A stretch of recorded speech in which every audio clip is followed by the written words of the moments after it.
নমস্কার বন্ধুরা, বর্ণস ডায়েরি চ্যানেলে আরও একবার সকলকে স্বাগত জানাই।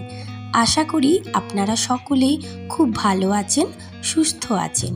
তবে সত্যি বলতে গরম প্রচুর পড়ছে, বৃষ্টির কোনো দেখা নেই।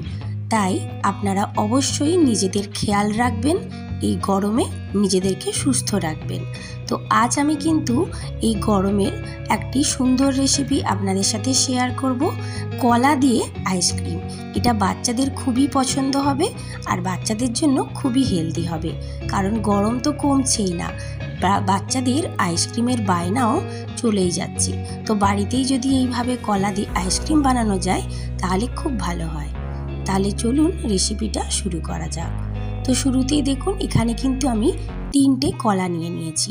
কলাটা যদি ফ্রেশ হয় তাহলে খুবই ভালো হয়, আর এরকম যদি হালকা একটু পেকেও যায় তাহলে কোনো অসুবিধা নেই।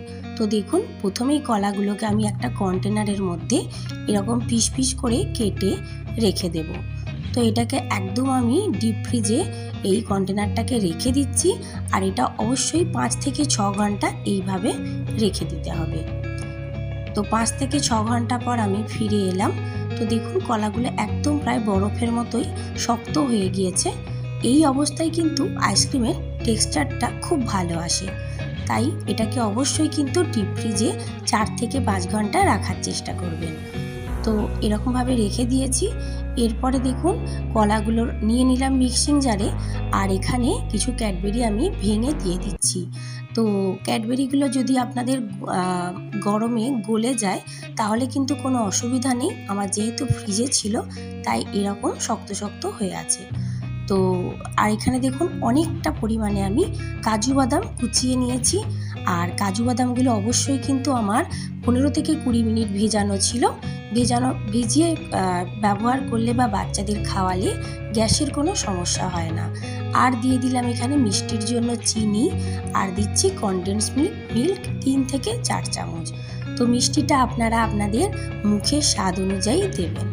আর দিয়ে দিচ্ছি নর্মাল টেম্পারেচারে থাকা ফুটিয়ে রাখা দুধ। তো এই দিয়ে দিলাম। এরপর এটাকে খুব ভালোভাবে মিশিয়ে নেব। তো বাড়িতে থাকা কিছু সামান্য উপকরণ দিয়ে কিন্তু এই সুন্দর আইসক্রিমটা তৈরি হয়ে যাবে। তো দেখুন, এইভাবে আমি এটাকে মিশিয়ে নেওয়ার পরে এর মধ্যে কিন্তু কুচনো বাদাম আর ছোট ছোট ক্যাডবেরির টুকরোগুলো রয়েছে, এগুলো অবশ্যই মুখে পড়লে কিন্তু খুব ভালো লাগবে খেতে। এরপরে কিন্তু আইসক্রিমের মোল্ড নিয়ে নিয়েছি, এর মধ্যে আমি এই মিক্সচারটা ঢেলে দেব। তো আমি এখানে বলে থাকি শুরু থেকেই কিন্তু আমার গলাটা খুবই ধরে আছে এই গরমে, আর ঠান্ডা লেগে গিয়ে গলাটা আমার এরকম হয়েছে। তো আপনারা অবশ্যই আমার এটার জন্য ক্ষমা করবেন যদি আপনাদের কোনো অসুবিধা হয়ে থাকে। তো যাই হোক, দেখুন আমার এইভাবে 3টে কলা দিয়ে কিন্তু আমার বেশ খানিকটা এরকম হয়েছে। তো এই মোল্ডে ঢালার পরে আমি আরও কিছু মোল্ডে এইভাবে এই মিক্সচারটাকে ঢেলে নিচ্ছি। তো আপনারা এইভাবে এটা তৈরি করতে পারেন।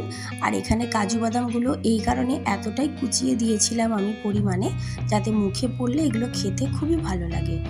তো দেখুন, এইভাবে আমি সমস্ত মোল্ডগুলো ভর্তি করে নিচ্ছি। আর তলায় যে কাজু বাদাম আর চকলেটের টুকরোগুলো রয়েছে সেইগুলো প্রত্যেকটাতে ভাগ করে করে কিন্তু দিয়ে দিচ্ছি। আর আপনাদের যদি ক্যাডবেরিটা আপনারা ওইরকম ফ্রিজের শক্ত ক্যাডবেরি না নেন তাহলে দেখবেন এটা হয়তো গলে পুরোটাই দুধের সাথে মিশে যাবে, সেক্ষেত্রে পরে কিন্তু আপনারা ক্যাডবেরিটাকে কুচিয়ে এর মধ্যে দিতে পারেন। তারপরেও আমি উপর থেকে কিছুটা গ্রেট করে ক্যাডবেরি দিয়ে দিলাম। এরপরে এর মোল্ডের ঢাকাগুলো আমি আটকে দিচ্ছি। তো এইভাবে আমার কিন্তু পুরোপুরি এটা রেডি। এরপরে এটাকে সারা রাতের জন্য আমি ডিপ ফ্রিজে জমতে দেব। তো দেখুন, বাড়িতে থাকলে এইভাবে কিন্তু এখন অবশ্যই আমের সিজন, তারপরেও সারা বছর কলাটা পাওয়া যায়। তো কলা দিয়ে এইভাবে বাচ্চাদেরকে বানিয়ে দিলে ওদের বেশ ভাল লাগে। আর আপনাদের যদি মনে হয় চিনি না দিয়ে এখানে মধুও ব্যবহার করতে পারেন তাহলে কিন্তু এটা খুবই হেলদি হবে। মধু, বাদাম আর দুধ, কলা সমস্ত কিছু দিয়ে আইসক্রিম বানালে খুবই হেলদিভাবে আইসক্রিমটা তৈরি হবে। তো দেখুন, এটাকে সারা রাতের জন্য আমি ডিপ ফ্রিজে রেখে দিয়েছি। তো মিনিমাম 8 ঘন্টা তো রাখতেই হবে। তো তো এরপরে সকালবেলা দেখুন এগুলোকে আনমোল্ড করছি। তো খুব সুন্দরভাবে জমে গেছে। তো আমি সমস্তগুলো একসাথে বের করে দেব না।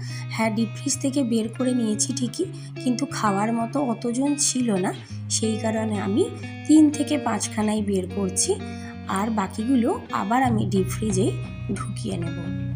তো দেখুন খুব সহজভাবে এইরকম কলা দিয়ে আইসক্রিম তৈরি হয়ে গেল। তো উপরে দেখতে ভালো লাগার জন্য আরেকটু কিছু গ্রেট করা ক্যাডবেরি ছড়িয়ে দিলাম। তো আজকে আপনাদের এই কলা দিয়ে আইসক্রিমটা কেমন লেগেছে আপনারা কিন্তু অবশ্যই জানাবেন। ভালো লাগলে লাইক, শেয়ার, কমেন্ট করে দেবেন, আর চ্যানেলটিও সাবস্ক্রাইব করবার অনুরোধ রইল। আজকে এই পর্যন্তই, আবার অন্য কোনো ভিডিও নিয়ে হাজির হব।